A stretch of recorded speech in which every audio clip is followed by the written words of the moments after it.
ह्या सुट्टीत MSCIT मध्ये अनुभवा AI/ML च्या रंजक दुनियेचा सफर। MSCIT आंतरराष्ट्रीय दर्जेचा परिपूर्ण कम्प्युटर कोर्स। आजच MSCIT ला प्रवेश निश्चित करा। MSCIT course powered by AI। Panvel जवळच्या कामोठा येथील MGM हॉस्पिटलमध्ये दिनांक 21 एप्रिल रोजी रात्री मोठा राडा झाल्याचं पाहायला मिळालं। MGM हॉस्पिटलमध्ये कार्यरत असलेला ब्रदर अजित भानुसे यानं MGMचे निवासी डॉक्टर यांना बेदम मारहाण केल्याची घटना उघड झाली आहे। या मारहाणीत हे 2 डॉक्टर जबर जखमी झालेत। अजित भानुसे याने बेदम मारहाण केल्याचे आरोप डॉक्टरांनी केलेत।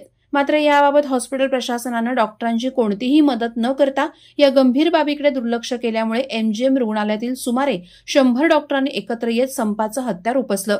दिनांक 22 एप्रिल रोजी सकाळी 11 वाजता डॉक्टरांनी MGM हॉस्पिटलमध्ये काम बंद आंदोलन केलं। हॉस्पिटलमध्ये घडलेल्या या गंभीर घटनेत जखमी झालेले डॉक्टर सध्या प्रचंड मोठ्या मानसिक धक्क्यात आहेत। या डॉक्टरांना स्थानिक गुंडांकडून इजा पोहोचवण्याच्या धमक्या वारंवार येत असल्याचे त्यांच्या मार्फत सांगण्यात आले। त्यामुळे MGM हॉस्पिटलमधील डॉक्टरांच्या सुरक्षिततेचा मुद्दा ऐरणीवर आलाय। या घटनेनंतर पोलीस प्रशासनानं देखील हॉस्पिटलमध्ये धाव घेतली। मात्र डॉक्टरांना मारहाण करणारा ब्रदर अजित भानुसे याच्यावर कोणत्याही प्रकारची कारवाई करण्यात आली नसल्याचे समजते। डॉक्टर रुग्णांचे प्राण वाचवतात, मात्र डॉक्टरांनाच धमकावण्याचे प्रकार होत असल्याने याकडे प्रशासनानं गांभीर्यानं पाहण्याची मागणी MGM हॉस्पिटलच्या डॉक्टरांनी संपाद्वारे केली। या घटनेची हॉस्पिटल प्रशासन तसंच पोलीस प्रशासनानं गंभीर दखल घेऊन डॉक्टरांच्या सुरक्षिततेच्या उपाययोजना करण्याची मागणी डॉक्टरांनी केली आहे।